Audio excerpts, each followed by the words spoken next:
आज का हमारा इंपॉर्टेंट टॉपिक है क्वांटम नंबर्स। क्वांटम नंबर के कंसेप्ट को समझने के लिए पहले एक छोटी सी कहानी सुनो। हुआ यूँ कि एक रोता बिलखता हुआ आदमी पुलिस स्टेशन में एंटर करता है और पुलिस वालों को देख के कहता है, जनाब मेरे घर करोड़ों रुपए रखे थे, सब के सब चोरी हो गई, कैसे न कैसे करके चोर को ढूंढ लीजिए जनाब। पुलिस वाला सारी फॉर्मेलिटीज़ करके FIR दर्ज कर लेता है और उस व्यक्ति को कहता है कि जब भी हमें इस चोर के बारे में कोई इन्फॉर्मेशन या कोई क्लू मिलेगा हम आपको बुला लेंगे, तब तक आप घर पे आराम कीजिए। तो कुछ दिन ऐसे निकल गए। तीसरे दिन कांस्टेबल दौड़ता हुआ आया और इंस्पेक्टर को बोला, जनाब उस व्यक्ति ने जो फ़ोटो हमें दिखाई दी बिल्कुल वैसे ही आदमी हमें इंडिया में दिखाई दिया। तो इंस्पेक्टर बोला, मेरे भाई इंडिया तो बहुत बड़ा है, कौन से स्टेट में? बिहार, उत्तर प्रदेश, राजस्थान, मध्य प्रदेश, महाराष्ट्र, गुजरात, मेघालय, कहाँ दिखाई दिया? जनाब हरियाणा स्टेट में दिखाई दिया। हरियाणा भी बहुत बड़ा है, कम से कम 23 डिस्ट्रिक्ट तो हैं वहाँ पर। इतनी पुलिस नहीं है कि हर डिस्ट्रिक्ट में छापा मारे हम। जनाब करनाल डिस्ट्रिक्ट में है। अरे भाई जब इतना ही बता रहे हो तो करनाल में बहुत सारे ब्लॉक हैं, वो ब्लॉक भी बता दो। हाँ जनाब इंद्री में है। तो ऐसे करके उनको ब्लॉक का पता लग गया। और ब्लॉक में तो बहुत सारे विलेज आते हैं, तो कौन से विलेज में छापा मारे, ऐसे तो पता लग जाएगा उसको, पहले एक एक करके मारेंगे। तो जनाब ब्लॉक में विलेज है और उस विलेज का नाम है शेखपुरा। यानी अगर आप शेखपुरा में जाओगे तो चोर वहीं मिलेगा, वहाँ चोरी करने के लिए गया हुआ है। तो जैसे ही उनको सही बात पता चली, शेखपुरा पहुँचे और चोर को दबोच लिया। अब हुआ यूँ कि उनको उस चोर की एग्जैक्ट लोकेशन मिल गई कि इंडिया के अंदर स्टेट्स है, स्टेट कौन सा है, फिर डिस्ट्रिक्ट कौन सा है, फिर ब्लॉक कौन सा है, फिर विलेज कौन सा है। और विलेज के अंदर पहुंचते ही पता लग गया कि कौन सी गली में, कौन से मकान में वो बैठा हुआ और वहाँ पे दबोच लिया।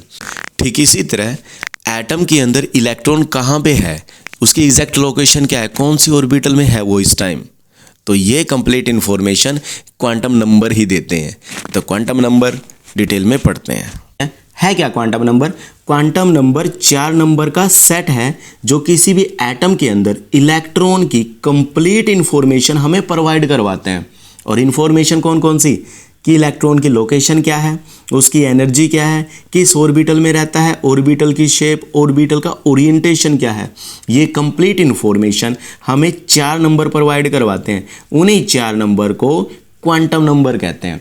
अब जब 4 सेट बोला है तो इसका मतलब ये 4 टाइप के ही हैं। First principle quantum number, second azimuthal quantum number, third magnetic quantum number, fourth spin quantum number. एक चीज़ याद रखना, स्क्रोडिंगर वेव इक्वेशन ने पहले 3 क्वांटम नंबर के बारे में डिस्कस किया था, प्रिंसिपल, एजीमुथल और मैग्नेटिक क्वांटम नंबर। चौथा क्वांटम नंबर बाद में पता लगा स्पिन क्वांटम नंबर। अब 1 बाय 1 हम डिस्कस करते हैं। सबसे पहले बात करते हैं प्रिंसिपल क्वांटम नंबर के बारे में, जिसको स्मॉल n से रिप्रेजेंट किया जाता है। सेकंड, जो इसकी वैल्यू होती है 1 से लेकर के इनफाइनाइट कितनी भी हो सकती है। स्मॉलेस्ट वैल्यू उसकी 1 होगी, लार्जेस्ट वैल्यू का कोई अंत नहीं है। क्या बताता है हमें n की वैल्यू? मेन एनर्जी लेवल के बारे में बताता है। फ्लैशबैक में जाइए, बोर मॉडल याद कीजिए। सेंटर में न्यूक्लियस होता है, इसके चारों तरफ इलेक्ट्रॉन रिवॉल्व करते हैं। इलेक्ट्रॉन का जो पहला पाथ है न्यूक्लियस से वो होता है ऑर्बिट। तो उस ऑर्बिट के लिए n की वैल्यू थी 1। ऑर्बिट बोल दो, एनर्जी लेवल बोल दो या फिर शेल बोल दो, एक ही चीज़ है ये, ऑर्बिट, मेन एनर्जी लेवल या फिर सेल। तो जो न्यूक्लियस के सबसे नज़दीक है n की वैल्यू 1 यानी फर्स्ट ऑर्बिट, वैसे ही जो सेकंड ऑर्बिट होगा उसके लिए n की वैल्यू 2। तो ये जो n है ये एनर्जी लेवल के बारे में बताता है कि अगर इलेक्ट्रॉन फर्स्ट ऑर्बिट के अंदर है तो हमें पता लग जाएगा कि किस एनर्जी लेवल के अंदर वो है। ऐसे ही n की वैल्यू हमें बताती है ऑर्बिटल के साइज़ के बारे में। अगर फर्स्ट ऑर्बिट में है तो उसका स्मॉल साइज़ होगा, अगर वो सेकंड ऑर्बिट में है तो उसका साइज़ लार्ज होता जाएगा।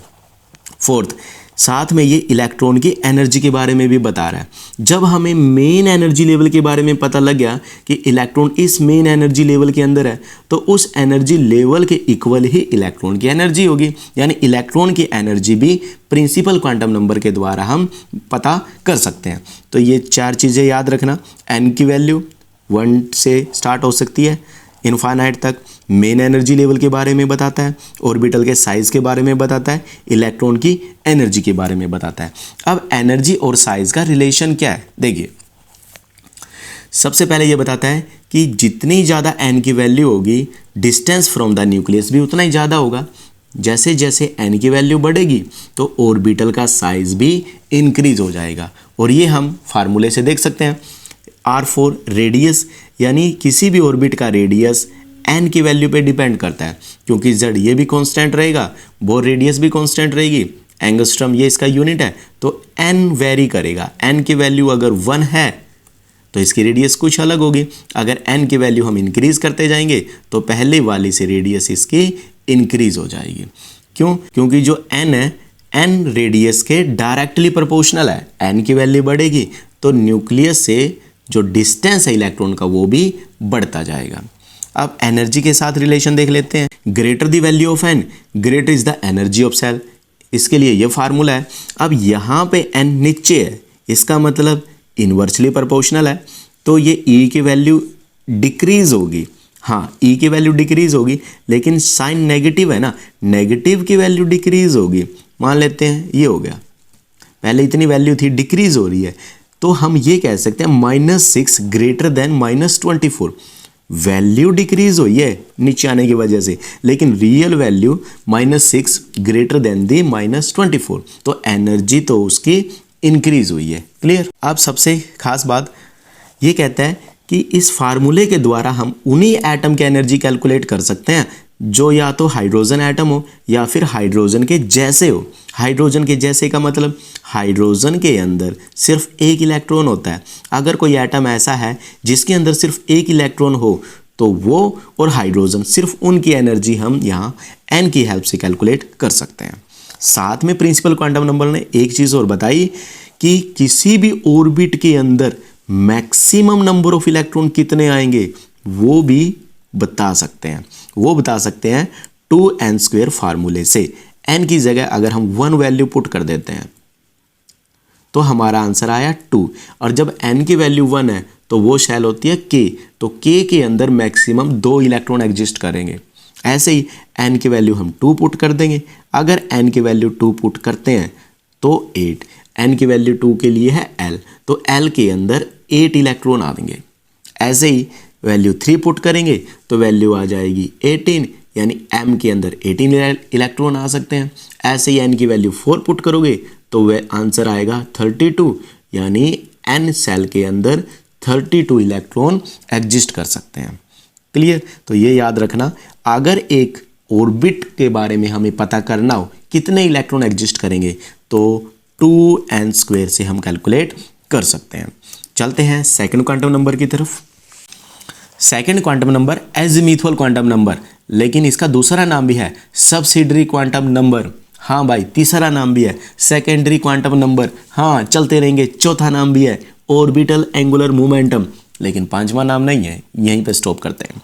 तो ये 4 नाम है azimuthal quantum number, subsidiary quantum number, secondary quantum number, orbital angular momentum. ये सभी एक ही क्वांटम नंबर है, नाम बेशक 4 है। तो ये एजीमुथल क्वांटम नंबर हमें क्या बताता है? सबसे पहले तो इसको स्मॉल एल से रिप्रेजेंट करते हैं। ये हमें 2 चीज़ों के बारे में बताता है। एक तो सब सेल के बारे में, प्रिंसिपल ने मेन सेल के बारे में बताया, तो मेन सेल फर्दर डिवाइडेड है सब सेल के अंदर, तो एल यानी एजीमुथल क्वांटम नंबर सब सेल के बारे में बताता है। ऐसे ही प्रिंसिपल क्वांटम नंबर ने साइज के बारे में बताया था, ये हमें शेप ऑफ ऑर्बिटल के बारे में बताता है कि ऑर्बिटल किस शेप में होगा। तीसरी बात, इसकी वैल्यू होगी 0 से n-1 के बीच, यानी अगर हमें L की वैल्यू निकालनी है, एजीमुथल की वैल्यू निकालनी है, तो हमें प्रिंसिपल क्वांटम नंबर की वैल्यू पता हो, और इसके बिना हम L की वैल्यू निकाल ही नहीं सकते। इसलिए हमने पहले n प्रिंसिपल क्वांटम नंबर पढ़ा है। देखिए सीरीज में पढ़ने होंगे, तो n की वैल्यू अगर हम 1 पुट करते हैं तो ये कितने सब सेल के अंदर डिवाइड होगा, यहाँ से पता लगेगा। n की वैल्यू हमने 1 रख दी तो n-1, तो क्या आंसर आ गया 0, 0 to 0 यानी 0, तो सिर्फ 0 वैल्यू मिलेगी, यानी हमारे पास सिर्फ 1 सब सेल आ जाएगी। अगर हम n की वैल्यू 2 पुट कर देते हैं तो वैल्यू क्या आई 1, यानी 0 से 1, तो 0 से 1 हमारे पास कितनी वैल्यू आ गई, ये 2 वैल्यू आ गई। ऐसे ही अगर हम 3 पुट करें तो 2 तक की वैल्यू कितनी बन जाएगी, ये 3 वैल्यू बन जाएगी। तो अगर n की वैल्यू 3 लेते हैं तो 3 सब सेल, n की वैल्यू 2 लेते हैं तो 2 सब सेल, अगर n की वैल्यू 4 लोगे तो हमारे पास 4 सब सेल आ जाएंगे। क्लियर। अब एक चीज़ और याद रखना, जो 0, 1, 2, 3 ये वैल्यूज़ आई हैं, इनके लिए जो सब सेल के नाम है, अगर 0 आती है तो उस सब सेल को बोलेंगे हम S, अगर 1 वैल्यू आती है उस सब सेल को बोलेंगे P, 2 के लिए बोलेंगे D, 3 के लिए बोलेंगे F, आगे GHI, वो चलते रहेंगे। अभी तक हमें सिर्फ इन 4 सब सेल के बारे में पता है। 0 के लिए S, 1 के लिए P, 2 के लिए D, 3 के लिए F, ये 4 सब सेल है। अब यहाँ पे देखिए, अगर n की वैल्यू हम 1 पुट करते हैं तो सिर्फ S सब सेल है, लेकिन अगर हम n की वैल्यू 2 पुट करते हैं तो 2 सब सेल हैं, एक होती है S और एक होगी P। ऐसे ही 3 वैल्यू रखने पे हमारे पास 3 सब सेल आएंगी, S, P, D, और जब 4 रखेंगे तो हमारे पास 4 सब सेल आएंगी, S, 1 के लिए P और 2 P, 2 के लिए D, 3 के लिए F। टोटल 4 सब सेल है, और जो L की वैल्यू अगर 0 है उसके लिए S नाम है, ये याद रखना। 1 के लिए P, 2 के लिए D, 3 के लिए F। क्लियर। यहाँ से हम L की वैल्यू निकाल सकते हैं। L की वैल्यू अगर 0 आती है तो S सब सेल है, 1 आती है तो P, 2 आती है तो D, 3 आती है तो F। क्लियर। देखिए, तो वैल्यू ऑफ L, 0 के लिए S, 1 के लिए P, 2 के लिए D, 3 के लिए F। और यहाँ अब हम इनकी शेप के बारे में भी बात करते हैं। अगर S ऑर्बिटल है तो उसकी शेप होगी स्फेरिकल।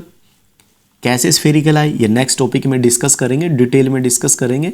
कुछ एक बातें हम यहाँ पे सिर्फ क्वांटम नंबर के हिसाब से डिस्कस कर रहे हैं। तो याद रखना, P की शेप डम्बल शेप होगी, और D की डबल डम्बल शेप होगी, क्योंकि 2 हो गए ना, इसमें 2 लोब्स आ गई, और ये थोड़ा कॉम्प्लिकेटेड है इसलिए कॉम्प्लेक्स शेप। ये इंपॉर्टेंट है, इनकी शेप जरूर याद रखना। नेक्स्ट पॉइंट है कि अगर n की वैल्यू सेम रहती है तो ऑर्डर ऑफ एनर्जी सब सेल के लिए कैसे होगा। हाँ, प्रिंसिपल ने तो बताया था n की वैल्यू बढ़ती जाएगी तो एनर्जी बढ़ती जाएगी, लेकिन अगर n की वैल्यू सेम है तो क्या होगा, तो भाई हम सब सेल के अकॉर्डिंग देखेंगे। सब सेल के अकॉर्डिंग ये ऑर्डर फॉलो करेंगे, यानी S से ज़्यादा P की एनर्जी होगी, P से ज़्यादा D की, और सबसे ज़्यादा अब सब सेल की एनर्जी होगी। तो एग्जांपल लेके चलते हैं। जैसे इस केस में n की वैल्यू 2 है, दोनों केस में सेम है, तो P की एनर्जी ज़्यादा होगी। अगर n की वैल्यू 3 लेते हैं तो D की एनर्जी सबसे ज़्यादा होगी। अगर n की वैल्यू 4 ले लेते हैं तो F की एनर्जी सबसे ज़्यादा होगी, और सबसे कम एनर्जी S की होगी।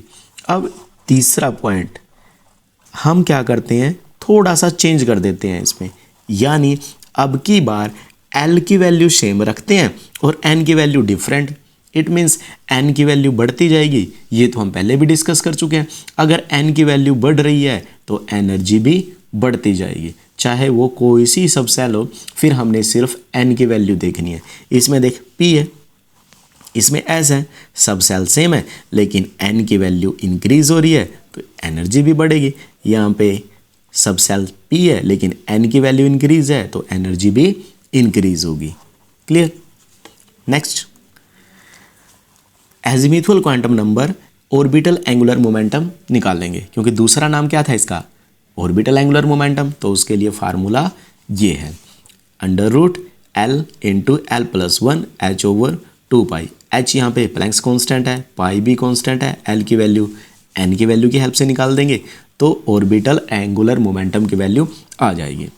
मेन चीज़ यहाँ पे ध्यान देखिए, नंबर ऑफ इलेक्ट्रॉन पार्टिकुलर सब सेल, एक सब सेल के अंदर, जैसे S सब सेल है, इसके अंदर मैक्सिमम कितने इलेक्ट्रॉन हो सकते हैं। P सब सेल है, P के अंदर मैक्सिमम इलेक्ट्रॉन कितने आ सकते हैं, D के अंदर कितने आएंगे, F के अंदर कितने आएंगे। इस फार्मूले से हम कैलकुलेट कर सकते हैं। पहले हमने कैलकुलेट किया था ऑर्बिट के अंदर मैक्सिमम इलेक्ट्रॉन कितने हैं, उसके लिए फार्मूला था, ऑर्बिट को सेल बोला था और K सेल पहली थी तो उसके अंदर 2 इलेक्ट्रॉन, L के अंदर 8 इलेक्ट्रॉन। ऐसे ही अब ये सब सेल के अंदर कितने हैं, सेल के अंदर तो हमें पता लग गया, लेकिन सब सेल के अंदर कितने हैं उसके लिए फार्मूला ये है। अब S के लिए वैल्यू कितनी है, 0, L की वैल्यू 0 है, तो कितने इलेक्ट्रॉन हो सकते हैं यहाँ पे, तो यहाँ पे वैल्यू पुट करते हैं 2L+1। L की जगह 0 वैल्यू पुट कर देंगे हम। जब L की जगह जीरो वैल्यू पुट करोगे +1, तो इस 2 पहले इस 2 की मल्टीप्लाई करेंगे तो ये तो जीरो ही हो गया, इस जीरो के इसके साथ मल्टीप्लाई करेंगे 0 + 2 2, यानी जब S सब सेल है उसके अंदर 2 इलेक्ट्रॉन आ सकते हैं।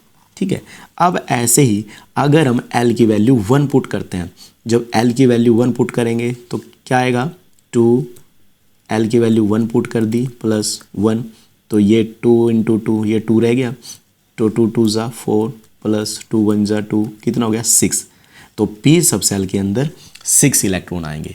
ऐसे ही अगर आप L की वैल्यू 2 पुट करोगे 2 होगी, अगर L की वैल्यू अब 2 पुट करेंगे तो D के अंदर 10 इलेक्ट्रॉन आ जाएंगे, अगर 3 पुट करोगे तो F के अंदर 14 इलेक्ट्रॉन आ जाएंगे।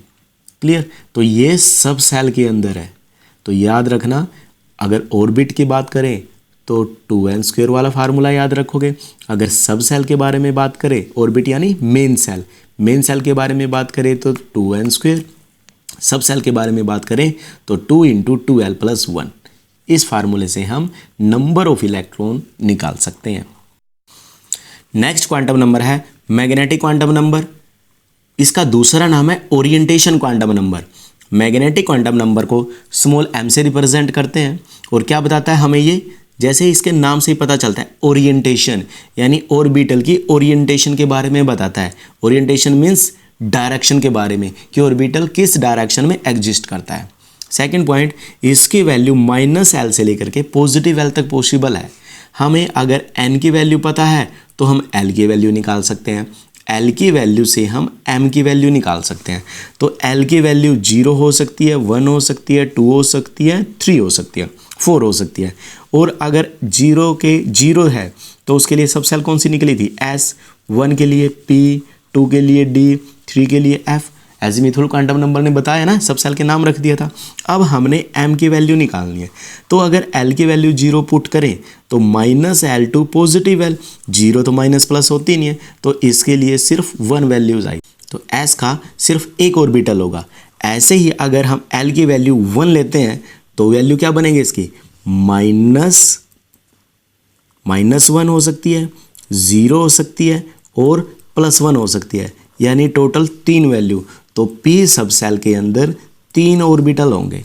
ऐसे ही अगर L की वैल्यू 2 लेते हैं तो L की वैल्यू 2 लेंगे तो पॉसिबल वैल्यू -2, -1, 0, +1 और +2, और टोटल इसकी वैल्यू कितनी बन जाएंगी 5, यानी D सब सेल के अंदर 5 ऑर्बिटल एग्जिस्ट करते हैं।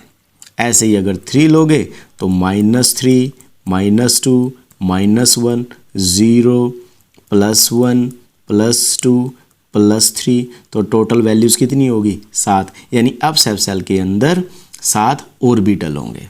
तो हमें ये सब किससे पता लगता है, L की वैल्यू से।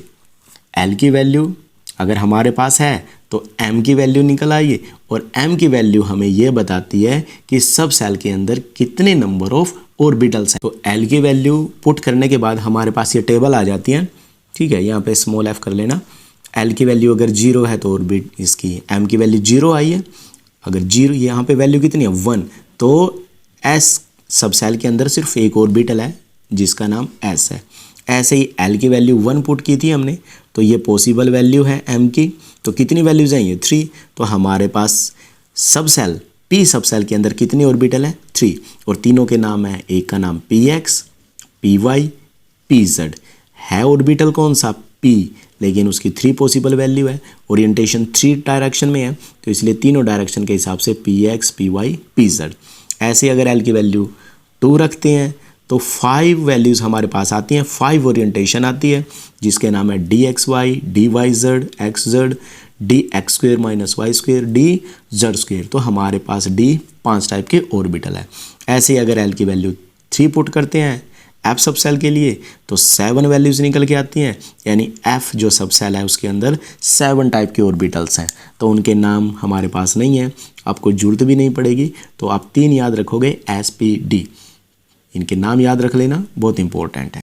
अब ये देखिए, हम ये भी बता सकते हैं कि सब सेल के अंदर कितने ऑर्बिटल हैं इस फार्मूले के द्वारा। यहाँ पे भी सेम, यहाँ से ये जो पॉसिबल वैल्यूज़ आई हैं आप डायरेक्ट यहाँ से भी बता सकते हो।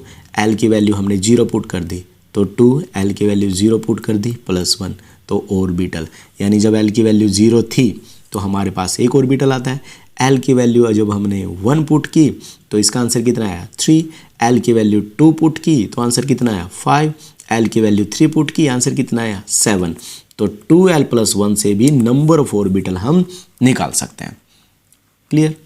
अब अगर सेल के अंदर ऑर्बिटल कितने हैं, देख मेन ये सब सेल के अंदर ऑर्बिटल कितने हैं उसके लिए फार्मूला ये है, लेकिन अगर हमें पता करना हो कि एक सेल के अंदर नंबर ऑफ ऑर्बिटल्स कितने हैं तो n² से पता कर सकते हैं। कैसे, सेल समझते हो, पहले है सेल और सेल के बाद है सब सेल। एल के अंदर हमें पता लगे कितने ऑर्बिटल्स हैं, लेकिन अगर एन के अंदर ऑर्बिट के अंदर पता करना हो तो उसका फार्मूला है n²। देखिए n² है, हम n की वैल्यू 1 पुट करते हैं तो n की वैल्यू 1 पुट करते हैं तो 1 आता है। जब n की वैल्यू 1 है तो l की वैल्यू 0 आती है, और l की वैल्यू 0 है तो 1 ऑर्बिटल आता है। तो इस केस में 1 ऑर्बिटल आ गया। अब हम क्या करते हैं, n की वैल्यू 2 पुट करते हैं। जब n की वैल्यू 2 पुट करते हैं तो l की वैल्यू 0 और 1 आती है। ठीक है, यानी 2 सब सेल आते हैं इसके अंदर। 2 सब सेल कौन कौन से, s और p, और l के हिसाब से s के अंदर 1 ऑर्बिटल है, p के अंदर 3 ऑर्बिटल है, तो टोटल यहाँ पे 4 ऑर्बिटल आए हैं। अब इसी फार्मूले के अंदर अगर हम n की वैल्यू 2 पुट करें तो हमारा आंसर कितना आता है 4, तो वही तो 4 आया है। ये इसने डायरेक्ट बता दिया। l अकेला अकेला बता रहा है कि अगर s है तो s के अंदर 1 होगा, अगर p है p के अंदर 3 होंगे। क्लियर। तो दोनों से हम नंबर ऑफ ऑर्बिटल्स कैलकुलेट कर सकते हैं। अगर अभी तक आप लोगों ने हमारा चैनल सब्सक्राइब नहीं किया हो तो प्लीज़ हमारे चैनल को सब्सक्राइब ज़रूर कर लें, और साथ में कमेंट सेक्शन में ये ज़रूर लिखें कि आपको नेक्स्ट वीडियो किस टॉपिक के ऊपर चाहिए। तो चलते हैं नेक्स्ट क्वांटम नंबर की तरफ, जिसका नाम है spin quantum number. Spin quantum number, spin का मतलब होता है रोटेशन, यानी इलेक्ट्रॉन की स्पिन के बारे में बताता है। इलेक्ट्रॉन अपने ही एक्सिस के ऊपर रोटेट करता है। कैसे, जैसे अर्थ है, अर्थ अपने एक्सिस के ऊपर रोटेट कर रही है और सन के चारों तरफ भी रिवॉल्व करती है, रोटेशन पूरा करती है। तो इलेक्ट्रॉन भी अपने ही एक्सिस पे रोटेट करता है, जैसे हमारी पृथ्वी रोटेट करती है। अब ये रोटेशन या तो क्लॉकवाइज हो सकता है, जैसे कि क्लॉक की जो नीडल्स हैं रोटेट हो रही हैं, या फिर एंटी क्लॉकवाइज हो सकता है। यानी 2 प्रकार से स्पिन पॉसिबल है। इसीलिए जो स्पिन क्वांटम नंबर है उसकी वैल्यू भी 2 पॉसिबल है, एक तो +12, दूसरी -12। अगर +12 है तो क्लॉकवाइज रोटेशन को रिप्रेजेंट कर रही है, अगर -12 है तो वो एंटी क्लॉकवाइज को रिप्रेजेंट करती है। और एक ऑर्बिटल के अंदर मैक्सिमम 2 इलेक्ट्रॉन आ सकते हैं। ये हमें बताया था पॉली एक्सक्लूजन प्रिंसिपल ने, कि एक ऑर्बिटल के अंदर 2 से ज़्यादा इलेक्ट्रॉन पॉसिबल नहीं है, और दोनों इलेक्ट्रॉन की जो स्पिन होगी वो हमेशा अपोजिट होगी। ऑर्बिटल को हम सिंपल एक बॉक्स से रिप्रेजेंट करते हैं। एक बॉक्स के अंदर हम ज़्यादा से ज़्यादा सिर्फ 2 इलेक्ट्रॉन डालते हैं, इससे ज़्यादा नहीं रख सकते। किसने बताया, पॉली एक्सक्लूजन प्रिंसिपल ने बताया। और दोनों इलेक्ट्रॉन की जो स्पिन है वो हमेशा पॉजिटिव होती है, +12 -12। क्लियर। साथ में अगर स्पिन एंगुलर मोमेंटम कैलकुलेट करना हो तो उसके लिए हमारे पास फार्मूला ये है, एस यहाँ पे एस की वैल्यू +12 या -12 वो वैल्यू पुट कर सकते हो। और जो ये स्पिन क्वांटम नंबर है ये किसी भी एटम और मॉलिक्यूल्स की मैग्नेटिक प्रॉपर्टी को एक्सप्लेन करता है। कैसे, ये डिपेंड करता है कि उस एटम और मॉलिक्यूल्स के अंदर इलेक्ट्रॉन वो पेयर्ड हैं या अनपेयर्ड है। पेयर्ड मतलब अगर एक ऑर्बिटल के अंदर या जितने ऑर्बिटल उस टाइम प्रेजेंट है, अगर सभी में 2-2 इलेक्ट्रॉन हैं, पॉली एक्सक्लूजन प्रिंसिपल ने बताया ना कि डबल इलेक्ट्रॉन प्रेजेंट होते हैं सिंगल ऑर्बिटल के अंदर। अगर सभी ऑर्बिटल के अंदर पेयर्ड इलेक्ट्रॉन है, डबल इलेक्ट्रॉन है, तो वो सब्सटेंस डायमैग्नेटिक सब्सटेंस की तरह काम करेगा। और इसकी प्रॉपर्टीज़, इसकी कैरेक्टरिस्टिक्स होती है कि अगर इसको मैग्नेटिक फील्ड में रखेंगे तो ये थोड़ा सा रिपेल करेगा मैग्नेटिक फील्ड से, यानी मैग्नेटिक फील्ड को रिपेल करेगा, उससे दूर जाएगा, हल्का सा weekly repelled by magnetic field. कब, जब उसके अंदर पेयर्ड इलेक्ट्रॉन होंगे। तो पेयर्ड इलेक्ट्रॉन की वजह से वो एटम या मॉलिक्यूल किसकी तरह एक्ट करेगा, डायमैग्नेटिक सब्सटेंस की तरह। डायमैग्नेटिक सब्सटेंस की प्रॉपर्टी क्या बताई, weekly repelled by magnetic field. लेकिन अगर उसी एटम और मॉलिक्यूल्स में अनपेयर्ड इलेक्ट्रॉन है, किसी भी ऑर्बिटल के अंदर सिंगल इलेक्ट्रॉन पाया जाता है, तो फिर वो सब्सटेंस, वो एटम और मॉलिक्यूल्स पैरामैग्नेटिक सब्सटेंस की तरह काम करेंगे। और पैरामैग्नेटिक सब्सटेंस की प्रॉपर्टी डायमैग्नेटिक के अपोजिट है। डायमैग्नेटिक तो रिपेल था, यहाँ पे ये क्या हो जाएगा, अट्रैक्टेड बाय मैग्नेटिक फील्ड। यानी स्पिन के बेसिस पे किसी एटम और मॉलिक्यूल्स की मैग्नेटिक प्रॉपर्टी को एक्सप्लेन कर सकते हैं। दो केसेस होंगे, या तो ऑर्बिटल के अंदर दो इलेक्ट्रॉन होंगे या फिर सिंगल इलेक्ट्रॉन होगा। अगर सिंगल इलेक्ट्रॉन है तो वो पैरामैग्नेटिक सब्सटेंस है, अगर डबल इलेक्ट्रॉन है तो वो डायमैग्नेटिक सब्सटेंस है। डायमैग्नेटिक है तो मैग्नेटिक फील्ड से रिपेल होगा, अगर पैरामैग्नेटिक सब्सटेंस है तो मैग्नेटिक फील्ड की तरफ अट्रैक्ट होगा। क्लियर। नेक्स्ट पॉइंट है मैग्नेटिक मोमेंट। अगर हमें किसी भी एटम और मॉलिक्यूल्स की मैग्नेटिक मोमेंट निकालनी हो तो हम इस फार्मूले का यूज़ कर सकते हैं। हमें पता हो नंबर ऑफ अनपेयर्ड इलेक्ट्रॉन, इस फार्मूले के अंदर जो n है वो प्रिंसिपल क्वांटम नंबर नहीं है, वो है नंबर ऑफ अनपेयर्ड इलेक्ट्रॉन। तो यहाँ पे नंबर ऑफ अनपेयर्ड इलेक्ट्रॉन की वैल्यू पुट कर देंगे, जो वैल्यूज आएगी वो होगी मैग्नेटिक मोमेंट।